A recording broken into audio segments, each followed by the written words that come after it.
From a whole town to a golden toilet, this is the Billionaire Toy Tier List. Bill Cock Ghost Town, forget Barbie's dollhouse. Bill Cock went full Wild West with his $2 million purchase of Buckskin Joe, a ghost town he plucked out of history and plopped right onto his Colorado ranch. His personal life-size dollhouse, but you know, instead of tiny plastic furniture, it's got saloons, train stations, and even a jail for, you know, when things get wild. Seriously, who needs Disneyland when you have your own Wild West set? Solid S tier. Brian Williams, aka Birdman, Put some respect on my name. the co-founder of Cash Money Records, has one of the most interesting finds on this list. A solid gold toilet. Yeah. Even funnier, the golden toilet was named America. Sure, it's impractical and totally over the top, but there's even more drama to it. Birdman bought this shiny toy in the middle of a $51 million lawsuit from Lil Wayne. Wayne was out here grinding while Birdman was sitting on the golden seat of luxury. But then, it was stolen. The burglars reportedly used at least 2 vehicles to make off with the toilet, which was connected to the plumbing system in Birdman's home. This means they not only stole a piece of art, but also caused some damage and flooding. Birdman's golden toilet is a C tier for sure, especially with all the drama surrounding a dang toilet. Dan Cathy, the president of Chick-fil-A and heir to the fast food empire, could have easily dropped $250,000 on another mansion or fancy vacation, but nope, he went for the real Batmobile from the Batman Returns movie. He dropped $250,000 on a car that doesn't even need roads. More of a showpiece than a high-speed pursuit vehicle and perfect for cruising around Gotham, but not so much for outrunning villains. Obviously, that's not his only ride. The Batmobile is part of Dan Cathy's impressive vintage car collection, which includes other classic vehicles like a 1931 Duesenberg and even a 1981 DMC DeLorean DMC-12 made from the Back to the Future movies. It's like having your own mini car museum. Who needs art when you have horsepower? A tier, baby. Sheikh Khalifa bin Zayed Al Nahyan, the ruler of the United Arab Emirates and an absolute titan in the world of luxury. He took private yachting to the next level with Azam, and just for a mere price of $600 million. Azam isn't just the longest yacht in the world, it's a floating palace for crying out loud. It's 590 feet long, complete with 2 swimming pools, a miniature submarine, a missile defense system, and even a bulletproof master suite. We talking military-grade tech here, y'all, and who wouldn't want to cruise around with multiple helipads, a cinema,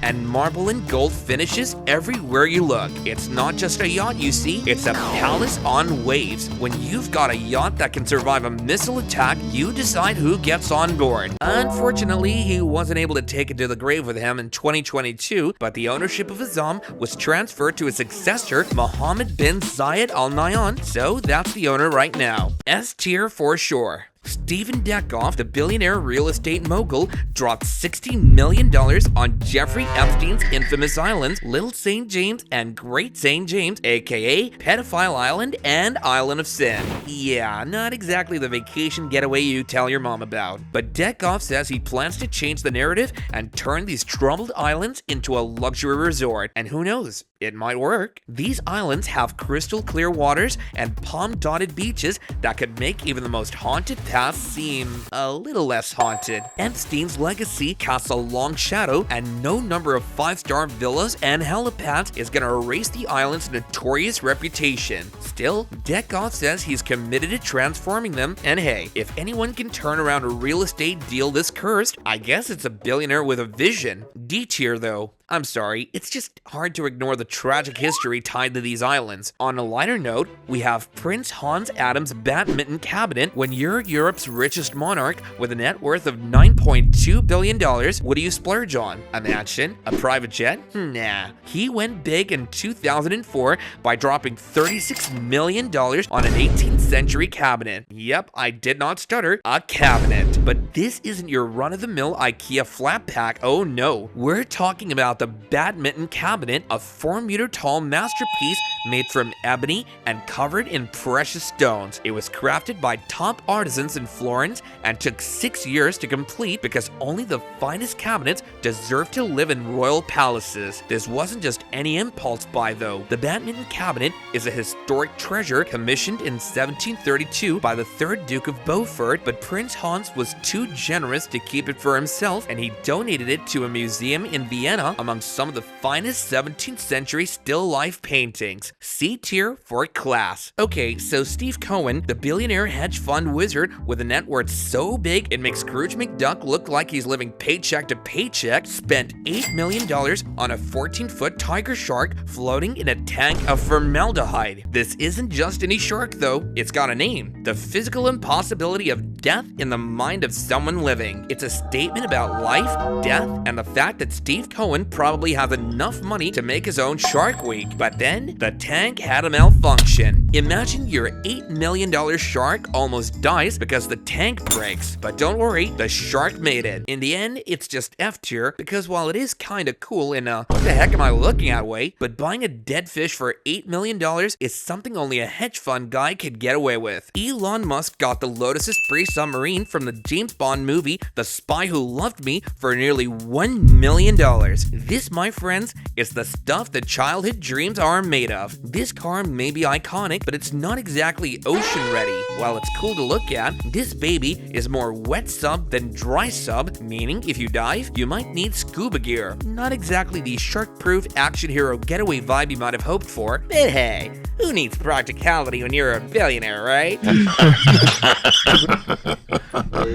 That being said, this gets a B tier. Yeah, I just bought the James Bond submarine car. No big deal. I mean, it's cool, but I prefer the Batmobile, so I'm taking this down up a notch. So you know how most people collect stamps or vintage wine? Mr. Paul here decided to build his own personal Air Force. He spent over $100 million to collect and restore a fleet of World War II planes. Not one, not two, but an entire squadron of planes that could actually fly. Now these aren't just some dusty old planes from an attic. Paul Allen and a squad of aviation mechanics treated these planes like they were celebrities, giving them new paint jobs, oil changes, and all that jazz, pimping out a plane like it's a '68 Mustang with a full-on makeover. Most of this collection could still take off and make the skies feel like a vintage Top Gun movie. But after Paul Allen passed away, his estate sold the collection to Stuart Walton, heir to the Walmart fortune.